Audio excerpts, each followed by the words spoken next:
Marseille, 10 septembre 1977. Quartier de haute sécurité de la prison des Baumettes. Un prisonnier dort dans sa cellule. Il ne sait pas que dans quelques minutes, on va lui trancher la tête. Il y a une forme de torture psychologique qui fait que le condamné à mort se couche en se disant que chaque nuit peut être la dernière nuit. La guillotine est prête. Le condamné vit ses derniers instants. Un rituel qui n'a presque pas changé depuis 200 ans. Il faut que ce soit court pour abréger les souffrances du condamné, mais aussi abréger les souffrances de ceux qui assistent à l'exécution. Parce que ce n'est pas facile de voir la mort d'un homme. Le bourreau aussi est là. Un métier étrange, qui se transmet de génération en génération. On a une idée abstraite de l'exécution, mais après, il faut la mettre en œuvre. Il faut le faire. C'est complètement stressant de tuer quelqu'un, légalement.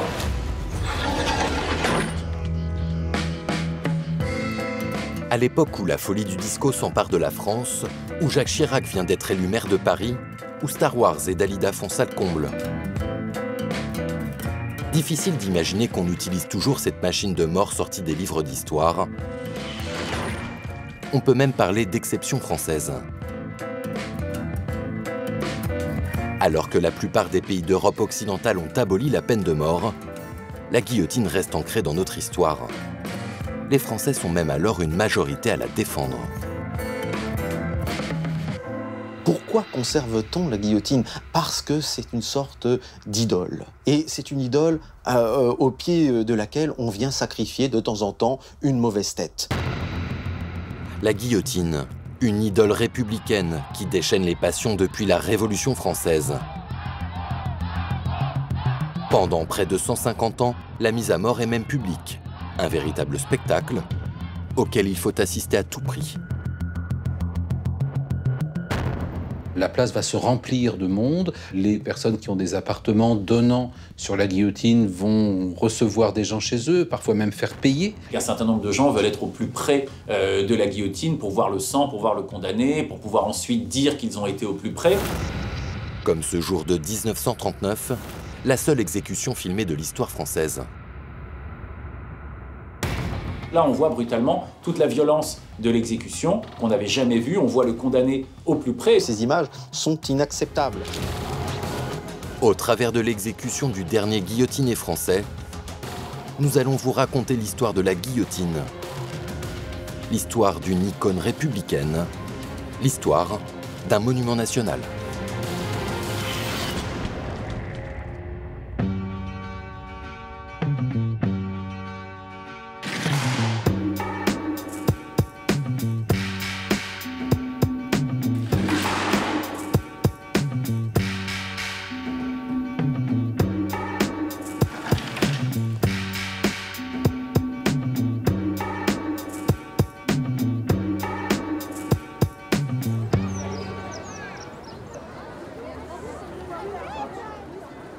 Le 9 septembre 1977, exécution capitale de Djandoubi, sujet tunisien. À 15h, Monsieur le Président R me fait savoir que je suis désigné pour y assister. Ces lignes racontent les derniers instants d'un condamné à mort français. Minute par minute, geste après geste. Un témoignage unique, signé Monique Mabelli. Obligée d'être présente ce jour de septembre 1977, cette juge d'instruction du tribunal de Marseille est la seule à avoir raconté une exécution avec autant de détails, autant de finesse. Réaction de révolte, mais je ne peux pas m'y soustraire. Mon rôle consisterait éventuellement à recevoir les déclarations du condamné. Un témoignage historique. Personne n'imagine que ce jour-là, la guillotine sert alors pour la dernière fois. Et l'homme sur lequel elle s'abat, c'est un certain Hamida Djandoubi.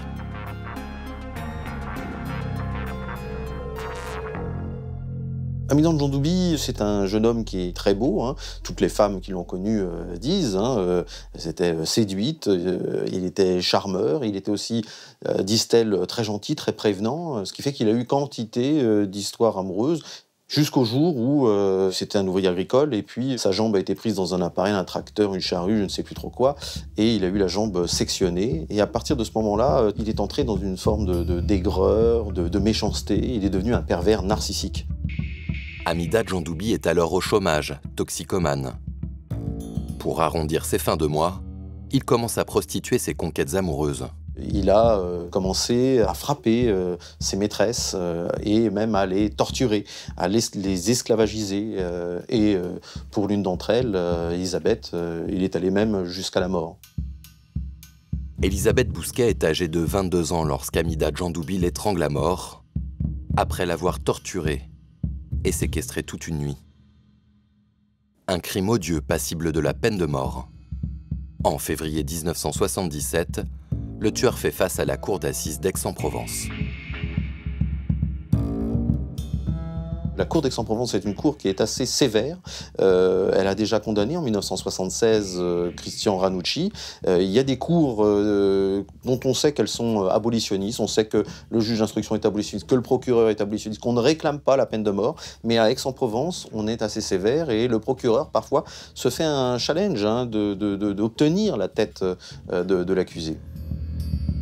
C'est sans surprise qu'après 3 jours d'audience, Amida Djandoubi est condamné à mort. Les jurés ne lui ont pas accordé les circonstances atténuantes. Il attendra l'exécution de sa peine à la prison des Baumettes. Une voiture de police vient me chercher à 4h15. Pendant le trajet, nous ne prononçons pas un mot. Arrivé aux Baumettes, tout le monde est là. Parmi les personnalités obligées d'être présentes, le directeur de la prison, l'avocat général, le médecin-chef, quelques gardiens, et puis le bourreau et sa guillotine. À l'époque, il n'y en a qu'une en France. La guillotine, elle est à Fresnes, et donc elle se déplace en France, en direction des prisons où il faut exécuter quelqu'un. Donc elle arrive au tout début de la nuit, 2h, 3h du matin, elle s'installe assez rapidement. 45 minutes de montage, à réaliser sans un bruit, au fond de la cour de la prison. À l'époque, rester discret est une obsession. La guillotine est normalement conçue pour qu'il n'y ait pas à donner trop de coups pour pouvoir la monter. Que son montage soit relativement silencieux pour ne pas éveiller l'attention du condamné et des autres prisonniers. En France, en près de 2 siècles, on n'a jamais changé de mode d'exécution. Ces gestes, on les répète depuis 1792. Difficile alors d'imaginer qu'on monte ce couperet pour la dernière fois.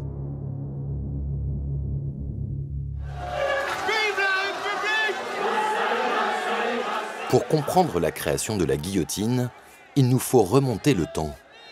En 1789, la Révolution française vient d'abolir les privilèges. La Déclaration des droits de l'homme et du citoyen marque le début d'une nouvelle ère, celle de l'égalité. Dans ce contexte, la peine de mort d'un autre âge, elle aussi, doit être changée. Les supplices infligés aux condamnés à mort étaient jusque-là d'une rare cruauté. Nous n'avons pas idée de la violence qui pouvait régner dans la société d'Ancien Régime. Les faux-monnayeurs étaient bouillis. C'est-à-dire qu'on les plongeait dans une sorte de grand chaudron d'eau bouillante. Qu'on pouvait être roué, nu sur une roue avec on cassait les membres. Il y a eu la peine du régicide où on était écartelé par des chevaux, on pouvait être brûlé, on pouvait être pendu, décapité, bon, et on pouvait même être parfois tout en même temps. On pouvait être pendu puis le corps brûlé et les cendres dispersées. La Révolution française doit porter en elle l'arrêt de tous ces supplices. Et l'homme à l'origine de ce projet, c'est un certain Guillotin. En 1792, il est député de l'Assemblée constituante, mais surtout un médecin qui ne supporte plus la douleur qu'on inflige aux condamnés. Épris de l'esprit des Lumières, ce docteur philanthrope fait adopter une loi pour alléger le supplice, mais surtout pour uniformiser la peine de mort. Désormais, selon le code pénal, tout condamné à mort aura la tête tranchée. Le projet de Guillotin en 1789 est humaniste et humanitaire. Humanitaire parce qu'il s'agit d'abréger les souffrances des condamnés à mort. humaniste parce qu'il considère que tous les hommes sont égaux et que donc, au fond, tous les condamnés à mort doivent mourir de la même façon. Donc on va exécuter par décapitation, qui était à l'époque, sous l'Ancien Régime, le mode de mise à mort de la noblesse, qui était un mode de mise à mort qui rappelait le champ de bataille et la mort honorifique sur le champ de bataille. Et donc on va proposer ça pour tout le monde. Donc on va égaliser la mise à mort, mais par le haut. Décapiter, cela veut dire moins de souffrance, plus de différence de classe. L'idée de Guillotin est révolutionnaire, égalitaire. Mais elle ne va pas plus loin. Reste à savoir comment procéder. Comment trancher une tête? Le bourreau s'inquiète en disant « mais nous n'aurons jamais assez d'épées, nous n'aurons jamais assez le temps de forger suffisamment d'épées pour trancher plus de têtes que nous n'en tranchons actuellement. » Pour décapiter, il faut à tout prix mettre au point une machine. On fait alors appel au célèbre docteur Louis, le doyen des chirurgiens français, une référence. Il crée alors un drôle d'engin. Il s'agit d'allonger le condamné sur une planche à bascule, logée entre deux montants de près de 4 mètres de haut. Entre ces deux montants, le docteur Louis installe une lame biseautée, attachée à un poids de 40 kg. Grâce à ce poids, le biseau permet alors une coupe franche, nette, et surtout extrêmement rapide. La lame s'abat sur la nuque du condamné en moins d'1 seconde. On laissait alors sur des bottes de paille des moutons, des cadavres, et ça marche. On parle même d'un petit bijou technologique. La guillotine est née. C'est vraiment un objet, un instrument de progrès, parce qu'il n'y a pas de corps à corps avec le bourreau, ou très peu de contact physique. Et puis encore une fois, la mort est censée être instantanée. Le temps que le couperet tombe est indolore de ce fait. Nous sommes en avril 1792. Les Parisiens sont désormais impatients de voir celle qu'on appelle aussi la machine à trancher. Installée sur un échafaud de près de 3 mètres, place de Grève, la guillotine surplombe le lieu historique des exécutions à Paris. Tout est prêt. Celui que le bourreau appelle son patient peut être mis à mort. Les exécutions peuvent reprendre. Ça fait presque 8 mois qu'il y a des condamnés qui attendent en prison d'être exécutés parce qu'on ne savait pas comment les exécuter. Et donc il y a le premier à faire l'essai, on va dire, de la guillotine, il s'appelle Pelletier, c'est un voleur qui n'a aucune renommée. Mais là, parce que justement ça va être la première de la guillotine, il y a une foule énorme qui se réunit. Les Parisiens sont extrêmement déçus, parce que ça va très vite. C'est exactement ce qu'avait voulu Guillotin. Donc le condamné ne souffre pas, on ne voit quasiment rien, il n'y a pas ce spectacle gratuit, très long, très sanguinolent qu'on était habitué à voir. Donc les Parisiens sont un petit peu frustrés, furieux, et circule alors une chanson « Rendez-moi ma potence en bois ». La lame de la guillotine tombe aussi vite que la foudre, certains diront. Un spectacle trop rapide, frustrant, mais très vite compensé par une autre qualité. Les gains de productivité produits par la guillotine ont fait qu'on a pu exécuter beaucoup plus de monde. C'est par charrette qu'on les emmène sur la place de la Concorde, et donc c'est un spectacle quand même que la foule peut apprécier, hein, bien sûr, entre guillemets, même si c'est très rapide, et il y en a assez pour finalement se délecter de ce spectacle sanguinaire. Ce spectacle quasi quotidien popularise alors la guillotine. Et c'est le cours de l'histoire qui va même l'élever en tant que symbole. En 1793, le roi Louis XVI et la reine Marie-Antoinette font connaître la guillotine dans le monde entier. La mise à mort du roi et de la reine va être effectivement un grand moment d'égalité démocratique de tous les citoyens. La guillotine devient le symbole de la libération des Français, quoi. Celle qu'on aime appeler la veuve, ou le rasoir national, est élevée au rang d'icône républicaine. Chacun des 83 départements français en est alors équipé, puis c'est tout l'empire colonial qui suit au XIXe siècle. La guillotine fera tomber 50 000 têtes jusqu'en 1977.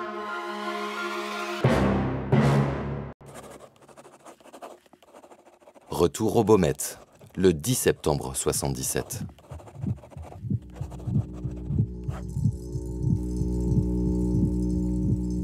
Le cortège se forme. Tout le long du parcours, des couvertures brunes sont étalées sur le sol pour étouffer le bruit des pas. La juge d'instruction Monique Mabelli prend place dans le cortège des officiels. Gardiens en tête, il se dirige vers la cellule du condamné, Hamida Djandoubi. Il est 4h30 du matin. Le condamné à mort ne sait pas s'il va être exécuté, ni quand il va être exécuté. C'est une des spécificités françaises. L'argument officiel, c'est pour permettre à ce condamné de garder espoir jusqu'au bout. Une spécificité française cultivée depuis la fin du XVIIIe siècle. Il y a une forme de torture psychologique qui fait que le condamné à mort se couche en se disant que chaque nuit peut être la dernière nuit. En prison, on s'arrange pour ne lui donner aucune information sur une date possible d'exécution. Quelle nuit sera-t-on exécuté? Il y a une nuit où on peut être tranquille. C'est la nuit de dimanche, de samedi à dimanche, parce que traditionnellement, on n'exécute pas le dimanche. Voilà. Il y a un reste de religion là-dedans, de jour de Seigneur, qui fait que le dimanche est préservé. En prison, un condamné à mort n'est pas un détenu comme un autre. Il y a quelque chose de très étrange dans le traitement qui entoure les condamnés à mort, c'est qu'ils sont d'un côté mieux traités que les autres, de l'autre côté ils sont sous observation constante, avec une cellule qui est constamment allumée, donc ils ont un traitement quand même qui est dur, et surtout on a peur de leur suicide, parce qu'il ne faut pas qu'ils se soustraient à la justice du peuple français. Il bénéficie, entre guillemets, d'un régime spécial. Il peut manger autant qu'il veut, fumer autant qu'il veut. On a l'impression qu'il faut que le bouc émissaire, parce qu'il remplit un peu cette fonction de bouc émissaire, soit beau et gras, quoi, en bon état, pour être offert au corps social. Les condamnés vivent en moyenne 6 mois à 1 an dans les couloirs de la mort des prisons françaises. Cela fait 7 mois qu'Hamida Djandoubi y est détenu. 7 mois passés à réfléchir aux 2 seules issues qui s'offrent à lui. La mort ou la grâce. Le recours en grâce est instruit d'office. C'est-à-dire que même si le condamné à mort refuse la grâce, on ne lui demande pas son avis, le dossier est instruit d'office. C'est le président qui seul détient le droit de grâce, et ça c'est le cas pour tous les régimes. Le président de la République a le droit de vie ou de mort. Un droit de grâce hérité des monarchies de droit divin. Une décision qu'il prend seul, à la grande surprise des autres démocraties occidentales. Sous la Ve République, le général de Gaulle fait peu de mystère de ses opinions. Il ne gracie qu'un condamné à mort sur 3. De Gaulle est quelqu'un qui vit dans une espèce d'éthos militaire où un homme doit assumer ses actes, et que si le bout de l'acte est effectivement une peine de mort, à ce moment-là, il n'y a pas de raison particulière de le gracier. Il n'avait notamment pas gracié Bastien Thierry, et qui avait attenté à sa vie dans le fameux attentat du Petit Clamart. Il avait mitraillé la voiture, et on avait dit à De Gaulle, mais quand même, là, il n'y a pas eu de mort. Et donc vous auriez pu tout à fait le gracier. Et De Gaulle dit il y avait madame. Voilà, il y avait madame dans la voiture. Donc c'était pas un acte honorable, parce que qu'on me tue moi ne pose pas de problème, qu'on tue ma femme pour des raisons politiques pose problème. Quant au président Pompidou et Giscard d'Estaing, leur rapport à la peine capitale est plus ambigu. Georges Pompidou et Valéry Giscard d'Estaing avaient laissé entendre qu'ils étaient hostiles à la peine de mort. Valéry Giscard d'Estaing, par exemple, avait parlé de sa profonde aversion vis-à-vis de la peine de mort lors de la campagne électorale de 1974. Mais visiblement, sa profonde aversion contre la peine de mort et son libéralisme avancé ne va pas jusqu'à abolir cette peine de mort. Et il refuse de gracier à 3 reprises. Georges Pompidou à 3 reprises et Valéry Giscard d'Estaing à 3 reprises. Tout simplement pourquoi? Parce que l'opinion est favorable à la peine de mort. En ce début 1977, à 1 an des élections législatives, Valéry Giscard d'Estaing est plus que jamais à l'écoute des Français. Et voilà ce qu'une majorité de l'opinion publique lui dit. Est-ce que vous êtes pour ou contre la peine de mort? C'est difficile à répondre, évidemment que je serais contre, mais il y en a qui méritent la mort quand même. Il y a des cas où je trouve que c'est un exemple. Évidemment, pour la personne qui est morte, elle ne s'en aperçoit pas, mais c'est quand même un exemple pour les autres membres de la société. Ça les empêche d'avoir envie d'en faire autant. Dans les pays où la peine de mort n'existe pas, il n'y a pas plus de criminels que chez nous.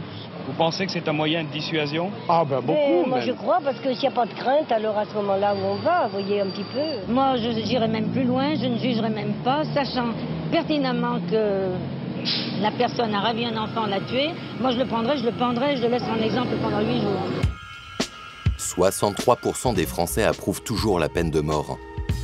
Une majorité qui augmente même lors de certaines affaires très médiatiques. Nous sommes en janvier 1977. L'affaire Patrick Henry fait la une de tous les journaux. L'homme doit être jugé pour le rapt et l'assassinat d'un enfant de 7 ans.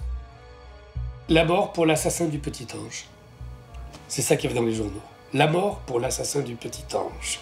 Ce qu'il y a de plus abject en plus dans cette histoire, c'est qu'il a été arrêté par la police dans un premier temps, mais comme il n'y avait pas assez de preuves, il a été relâché. Et là, il s'est pavané devant les micros des radios, des télévisions, pour dire que ceux qui ravissaient des enfants contre rançon, qui les assassinaient, c'était des salauds, qu'il fallait les tuer, hein, qu'il fallait la peine de mort pour ces salauds. Alors que c'était lui le coupable. Et quand on l'a identifié comme tel et qu'il a avoué, évidemment, il y a eu une vague de colère et d'émotion dans le pays, et une exigence finalement de mort, hein, à son endroit.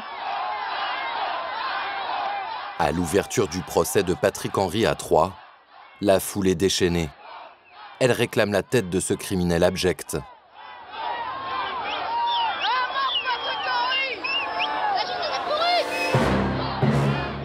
Mais un homme s'élève alors contre cette volonté de mort. Robert Badinter. Il est l'avocat de Patrick Henry et un farouche opposant à la peine de mort. Contre l'opinion, il veut à tout prix sauver la tête de son client. Sa plaidoirie restera dans les annales. Il se moque bien de Patrick Henry, il se moque bien des circonstances. Ce qu'il va plaider, c'est contre la peine de mort. Et il dit « Ah oui, vous, jurez en ce moment, vous entendez les cris à mort, on vous pousse à condamner à mort. Hein, c'est facile pour vous de voter la mort, on va vous féliciter, on va vous encourager. Mais demain, vous vous retrouverez, vous, avec votre peine, avec votre vote, pour toujours. » Et il va comme ça les interroger, les culpabiliser. Et cela marche. Robert Badinter convainc les jurés de ne pas condamner à mort Patrick Henry. Une majorité de Français est alors scandalisée. Un vacarme qu'entend très bien le président Giscard d'Estaing et qui lui reste en tête. C'est dans ce contexte qu'il doit prendre une décision, gracier ou non Amida Djandoubi. Une décision que le condamné attend depuis 7 mois du fond de sa cellule. Tout se joue alors le 1er septembre 1977. Comme le veut la loi, le président de la République reçoit alors les avocats d'Amida Djandoubi. Il faut sauver la tête de leur client.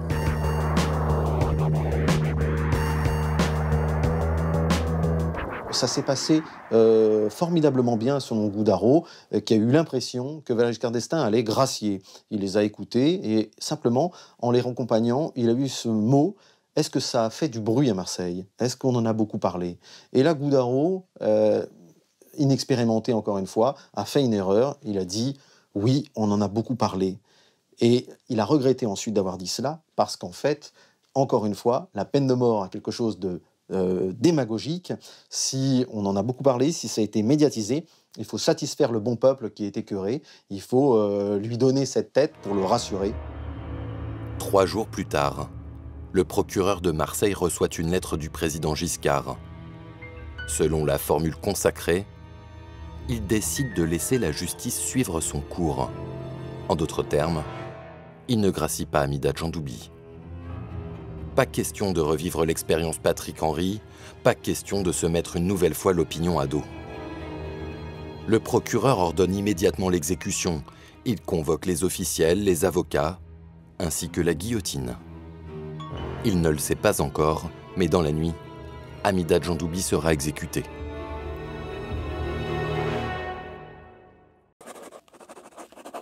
Retour à la lettre de Monique Mabelli, la juge témoin de cette exécution.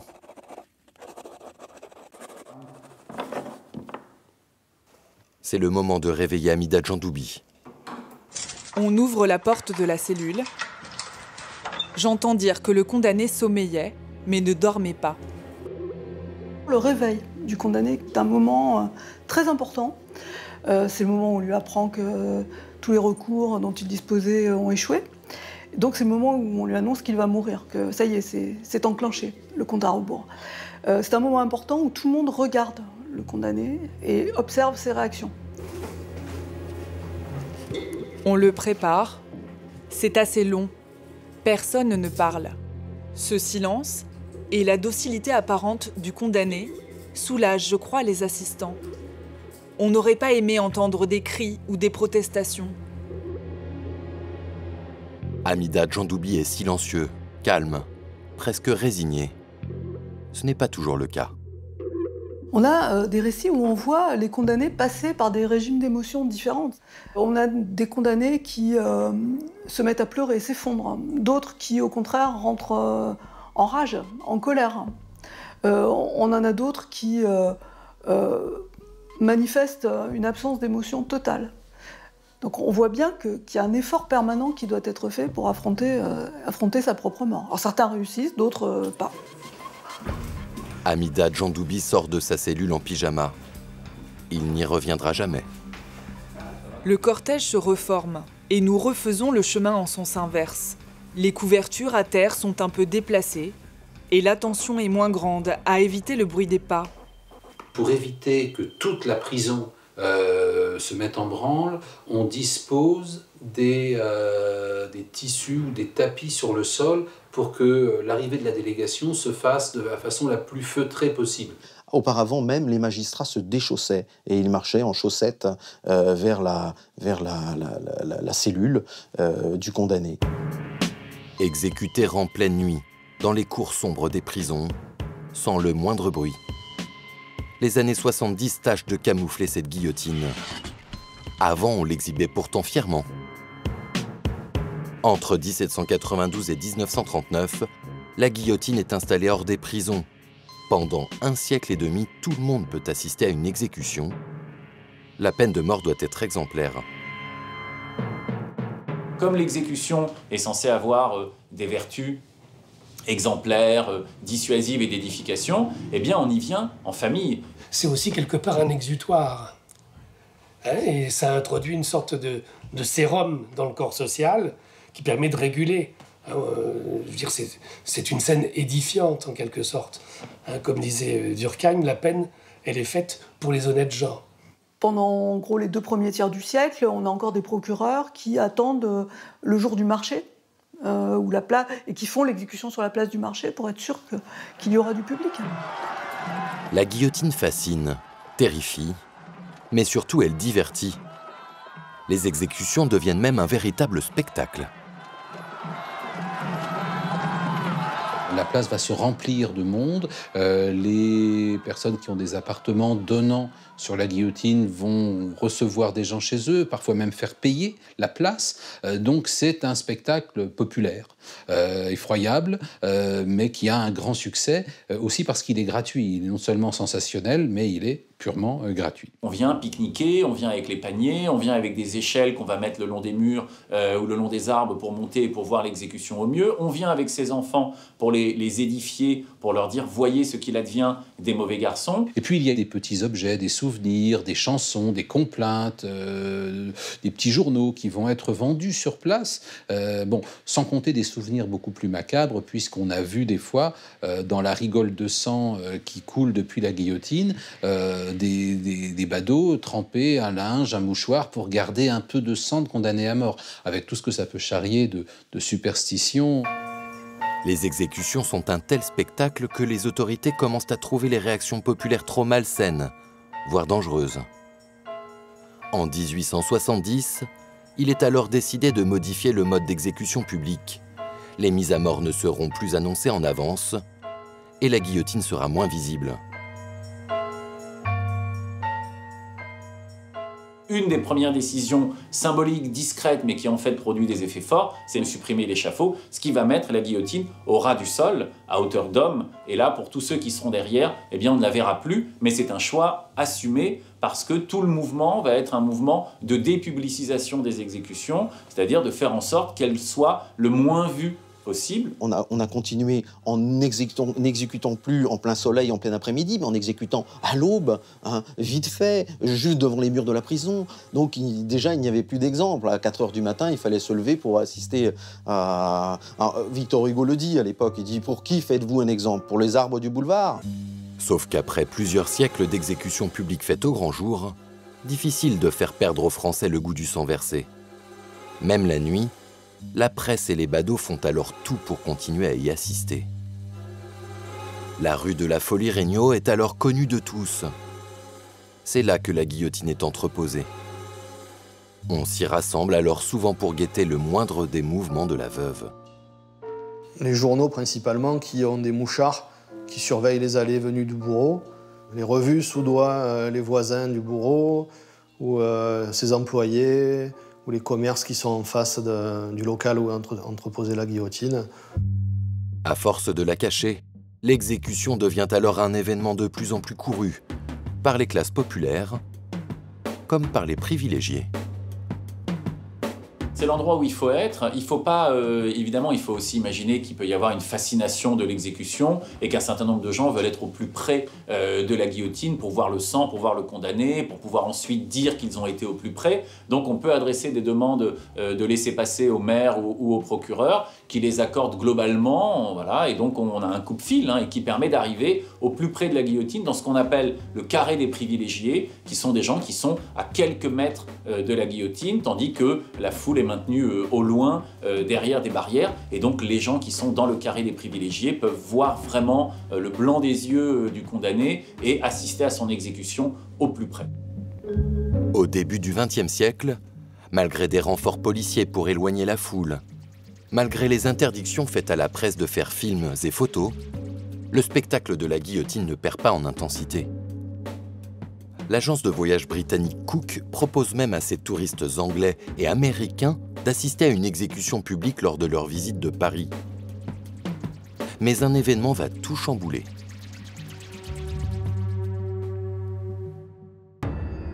Nous sommes en 1939. Une affaire fait alors grand bruit, celle d'un certain Eugène Weidmann. Celui-ci aurait tué sauvagement 6 personnes. Le bruit de son exécution à Versailles court à travers la ville. Un événement à ne pas rater.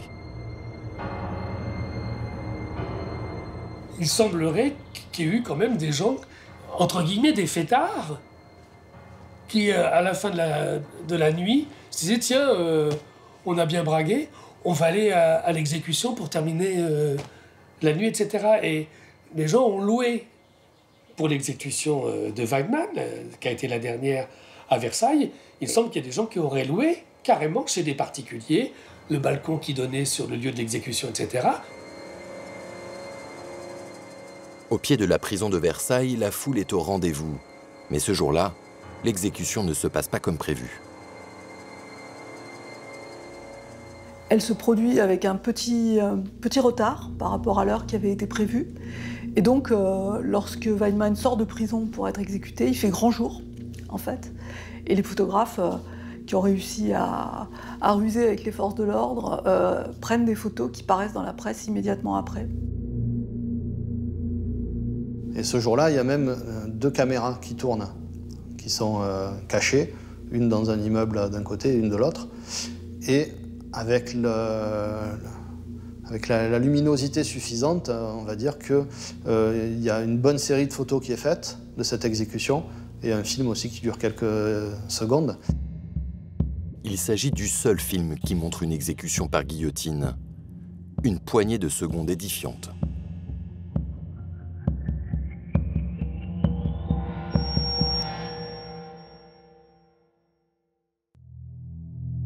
Les images font le tour du monde. Alors qu'en 1939, les États-Unis exécutent à la chaise électrique depuis 60 ans, alors que la Colombie ou le Venezuela ont déjà aboli la peine de mort, la France est alors vue comme un pays arriéré, qui met à mort dans la rue à l'aide d'un objet qui semble archaïque. Là, on voit brutalement toute la violence de l'exécution qu'on n'avait jamais vue. On voit le condamné au plus près. Et donc, cette exécution va marquer la fin des exécutions publiques. C'est après cette exécution-là qu'un décret-loi va faire en sorte que la guillotine entre dans la prison. Et le fait qu'il y ait eu ce film clandestin tourné du haut d'un immeuble, eh bien, a poussé les autorités à enfermer la guillotine pour que l'on guillotine à l'intérieur de hauts murs, pour que qu'on n'ait plus d'images, hein, parce que ces images sont inacceptables. La guillotine qui devait être exemplaire devient trop encombrante, voire honteuse. On l'utilisera désormais loin des regards, dans les cours sombres des prisons françaises.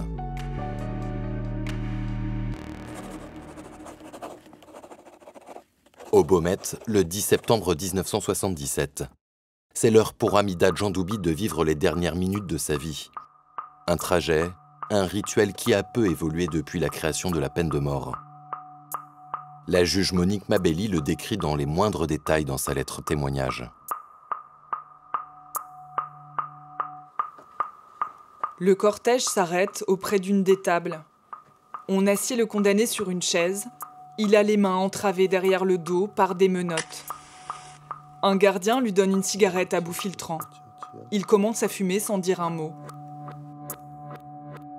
Il fume et se plaint tout de suite que ses menottes sont trop serrées. Pendant un instant, il est question de remplacer les menottes par la cordelette. Mais on se contente de lui enlever les menottes. Et le bourreau a ce mot horrible et tragique. « Vous voyez, vous êtes libre !» Ça donne un frisson. Il fume sa cigarette, qui est presque terminée, et on lui en donne une autre. Il a les mains libres et fume lentement. C'est à ce moment que je vois qu'il commence vraiment à réaliser que c'est fini, qu'il ne peut plus y échapper, que c'est là que sa vie, que les instants qui lui restent à vivre, dureront tant que durera cette cigarette. Qui sait exactement ce qu'il attend. Et donc ce compte à rebours, il faut le supporter et éventuellement se l'approprier en résistant ou en essayant d'inscrire sa patte sur cette exécution-là. Il faut que ce soit court pour abréger les souffrances. Abréger les souffrances du condamné, mais aussi abréger les souffrances de ceux qui assistent à l'exécution. Parce que ce n'est pas facile de voir la mort d'un homme et d'exécuter un homme. Il demande ses avocats. Maître P et Maître G s'approchent. Il leur parle le plus bas possible. Comme c'est le cas à chaque exécution, les avocats du condamné à mort sont obligés d'être présents. Ça a été véritablement le cauchemar des avocats pénalistes, c'est de devoir être présents et d'assister à l'exécution des condamnés qu'ils n'avaient pas pu sauver de la peine de mort. Moreau Djaffer, qui est le grand avocat de Landru en particulier, le grand avocat de l'entre-deux-guerres, va tenter, au moment de l'exécution de Landru, une dernière fois de lui faire dire s'il était coupable. Et Landru ricane, il lui dit « ce sera mon bagage ». Il part avec son secret. La deuxième cigarette est terminée. Il s'est déjà passé près d'un quart d'heure. Un gardien jeune et amical s'approche avec une bouteille de rhum et un verre. Il demande au condamné s'il veut boire et lui verse un demi-verre. Le condamné commence à boire lentement. Lors des exécutions, même si la loi ne le prévoit pas, il n'est pas rare que les gardiens servent un verre d'alcool aux condamnés. C'est difficile de dire si c'est un geste de bienveillance, un geste amical, ou si ça fait partie des dispositifs qui sont destinés à ce que le condamné tienne le coup. Parce qu'un cordial, un verre d'alcool, comme son nom l'indique, c'était fait pour fortifier le cœur et pour donner un coup de fouet, en quelque sorte. Aider à se soutenir. Et certains, comme Landru, ont d'ailleurs décliné, Landru poussant l'humour noir jusqu'à dire que c'était mauvais pour la santé. C'est à ce moment que les sentiments commencent à s'entremêler. Cet homme va mourir, il est lucide. Il sait qu'il ne peut rien faire d'autre que de retarder la fin de quelques minutes. Et ça devient presque comme un caprice d'enfant qui use de tous les moyens pour retarder l'heure d'aller au lit. Le problème de ralentir, certains le font, donc ils vont réclamer une deuxième cigarette, ils vont faire durer les choses. Le problème, c'est que ça peut être interprété comme une forme de lâcheté. Donc beaucoup font, paradoxalement, le choix d'accélérer l'exécution. C'est-à-dire qu'ils marchent plus vite que ceux qui les accompagnent. Ou alors, dès que la toilette est finie, de leur propre initiative, ils se lèvent en disant « allons ». Comme s'ils reprenaient en quelque sorte la maîtrise des choses. Hamida Djandoubi, lui, choisit de faire traîner les choses. Le verre est presque terminé. Et dernière tentative, il demande une autre cigarette. Cette demande est faite calmement, presque avec dignité. Mais le bourreau, qui commence à s'impatienter, s'interpose. On a déjà été très bienveillant avec lui, très humain. Maintenant, il faut en finir. En France, impossible d'exécuter sans bourreau, ou plutôt sans chef exécuteur des hautes œuvres, le terme juridique exact pour cette profession. Une profession qui se transmet de génération en génération. Il y a plusieurs étapes quand on est enfant de bourreau. La première étape, c'est d'accepter d'être le fils du bourreau. Et puis la deuxième, plus tard, c'est d'accepter de lui succéder. Donc d'apprendre le métier. Et les enfants, souvent à partir de 10 ans, commencent à aider leur père pendant les exécutions. Les bourreaux se marient entre familles de bourreaux, ce qui fait qu'il y a des dynasties de bourreaux. Samson, qu'on va appeler le grand Samson, celui qui fait la jonction entre la monarchie et la révolution, est l'héritier d'une famille de bourreaux, et d'ailleurs son fils, son petit-fils seront bourreaux à leur tour. Il y aura des Samsons jusqu'en 1847. En 1793, le bourreau de Paris, Charles-Henri Samson, est alors le plus connu de France. Mais il y en a 82 autres, un par département. Les exécutions sont alors quasi hebdomadaires, du coup les bourreaux, on ne les fréquente pas trop. Par peur, mais aussi par superstition. Il est chargé, au nom du groupe, de la société, d'éliminer quelqu'un du groupe. C'est une fonction tout à fait exorbitante, quoi, complètement incroyable. C'est un personnage considéré comme indispensable, mais en même temps terrifiant, puisqu'il donne la mort, même si c'est au nom du roi et pour la collectivité. Donc généralement, les bourreaux vivent à l'écart. Hein, ils ont des maisons à eux, pas trop fréquenter la famille du bourreau. Il nous fait peur, on change de trottoir. Quand on lui sert son pain, au XIXe siècle, on le sert à l'envers. C'est ce qu'on appelle le pain du bourreau. Au fil du XIXe siècle, comme les exécutions capitales diminuent, beaucoup de bourreaux se retrouvent au chômage technique. En 1871, il est alors décidé de nommer un seul bourreau pour tout le territoire et un dans chaque colonie. Il y aura un exécuteur en chef, qui est évidemment à Paris, d'où son surnom de Monsieur de Paris. Quand Monsieur de Paris descend à l'hôtel dans une ville de province, en fait, c'est l'exécuteur en chef qui est là en déplacement pour trancher une tête suite à une condamnation à mort. Un Monsieur de Paris qui se balade à travers la France avec sa guillotine et 4 assistants. Un bourreau qui devient vite connu et reconnu. Celui qui marquera le plus l'histoire, c'est Anatole Deblair. 40 années comme chef exécuteur de 1889 à 1939. On le surnomme l'homme aux 400 têtes. Le nom de Deblair est synonyme, bien sûr, de décollation au petit jour, d'exécution. C'est un spectre qu'on agite aussi, Deblair. Ça devient un personnage populaire, un petit peu comme un ogre. Il a une présence, il a des yeux bleus qui font peur à tout le monde, des yeux bleus très clairs avec sa petite barbiche. Et il en impose, ouais. Les journalistes, dès sa première exécution, vantent son efficacité, sa maîtrise. Appliqué, sérieux, Anatole Deblair fait la une des journaux. Même les prisonniers l'adulent. Ça sera une star même auprès des criminels. Certains se feront tatouer ma tête promise à Deblair. D'autres des pointillés autour du cou avec marqué Deblair. Ironie du sort, Anatole Deblair meurt d'une crise cardiaque en se rendant à une décapitation. Nous sommes en février 1939. Quelques semaines plus tard, la guillotine fait son entrée dans les cours de prison. Le bourreau et ses aides continueront les mises à mort, mais dans l'anonymat. Le 10 septembre 1977, le jour de l'exécution d'Amida Djandoubi, le bourreau s'appelle Marcel Chevalier. C'est sa 3e mise à mort.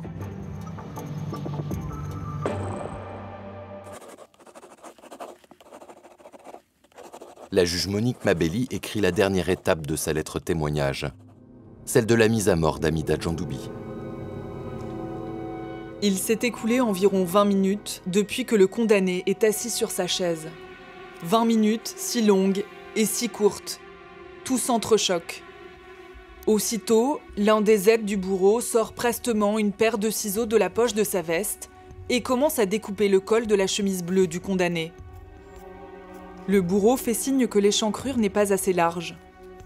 Alors, l'aide donne 2 grands coups de ciseaux dans le dos de la chemise et dénude tout le haut du dos.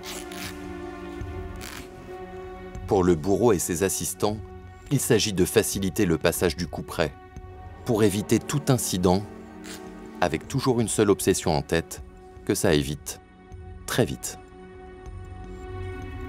C'est complètement stressant de tuer quelqu'un, légalement, comme ça. Et donc il se réfugie derrière tout un processus. Le fait d'attacher, de déchirer la chemise et amener le condamné. Et donc tout ça, ce sont des phases où il y a des choses à faire à chaque moment, comme s'il fallait biffer tel truc, etc. On lui a lié les mains, derrière le dos avec la cordelette. On met le condamné debout. Les gardiens ouvrent une porte dans le couloir. La guillotine apparaît.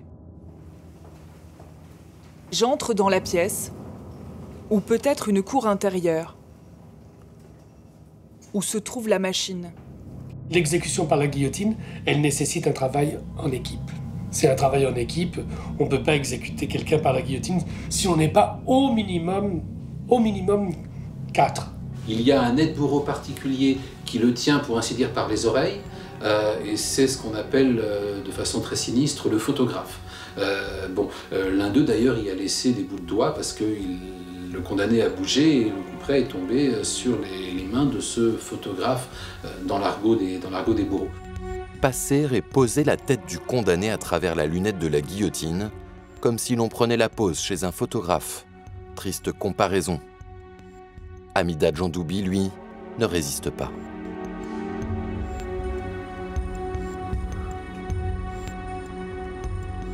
Tout va très vite. Le corps est presque jeté à plat ventre, mais à ce moment-là, je me tourne. Non par crainte de flancher, mais par une sorte de pudeur. Je ne trouve pas d'autre mot. Instinctive, viscérale. J'entends un bruit sourd.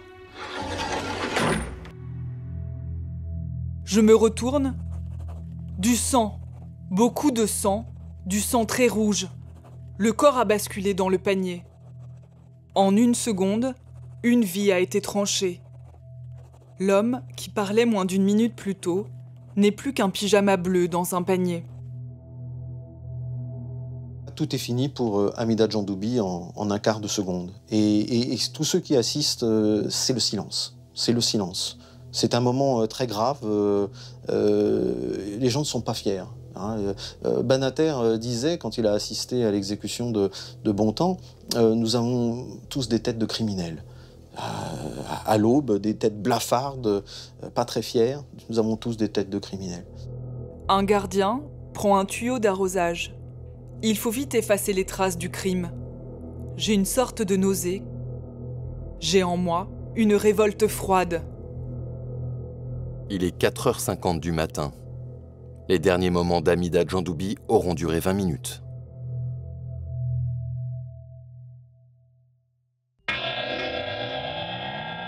Personne ne réclamera son corps. Il est alors emmené au cimetière Saint-Pierre de Marseille, loin des regards, enterré de manière anonyme. Les restes des condamnés à mort sont inhumés dans ce qu'on appelle le champ de Navarre. C'est un terrain annexe du cimetière qui a été totalement retourné et on ne sait plus aujourd'hui où est enterré qui. C'est-à-dire qu'il y a aussi sans doute la volonté d'éviter que des tombes deviennent des lieux de pèlerinage, de culte, de célébration un peu ambiguë de personnages monstrueux. La loi interdit tout panneau ou inscription indiquant celui qu'on appelle aussi le carré des suppliciés. À Marseille, les condamnés à mort sont enterrés sous cette vulgaire dalle de béton, le long de ce mur. il s'agit de mettre à l'écart. Comme si ces hommes n'en étaient pas tout à fait. Ils avaient été retranchés de l'humanité, on les avait considérés comme des bêtes sauvages à éliminer parce qu'il fallait qu'ils disparaissent comme s'ils n'avaient jamais existé. Avant de totalement oublier Amida Djandoubi, oublier ce que la France exécute, le dernier guillotiné fait tout de même la une de quelques journaux le lendemain, relançant une fois de plus le débat sur la peine de mort. En 1977, la France est le dernier pays d'Europe occidentale à la conserver. Et même si 63% des Français se déclarent toujours en sa faveur, la France est plus abolitionniste qu'on veut bien le croire. Le véritable sondage, eh bien, en réalité, il n'est pas là. Les Français, en réalité, sont abolitionnistes. Ils sont pour la peine de mort quand on leur pose la question dans la rue, avec un micro ou au téléphone, êtes-vous pour ou contre la peine de mort? Ils vous répondront oui, qu'ils sont pour, majoritairement. Mais quand vous êtes juré et que vous devez décider de la vie ou de la mort d'un homme qui est là devant vous, vous le voyez, eh bien là, vous y réfléchissez à deux fois parce que vous voulez continuer à dormir, vous voulez continuer à vous regarder dans une glace et les Français gracient. De 68 à 78 en 10 ans, sur plus de 9000 cours d'assises qui auraient pu réclamer la peine de mort, on arrive à moins d'une dizaine d'exécutions. C'est-à-dire que le pourcentage, c'est 0,00 quelque chose. Le vrai sondage, il est là. Le courant abolitionniste gagne du terrain dans les tribunaux, mais aussi dans la rue.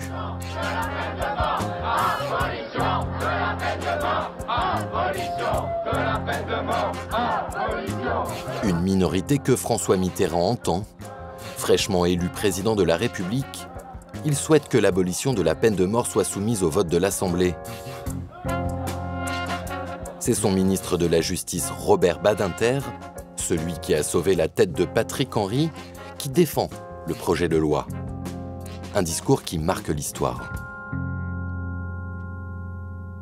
Demain, grâce à vous, il n'y aura plus, pour notre honte commune, des exécutions furtives, à l'aube, sous le dais noir, dans les prisons françaises.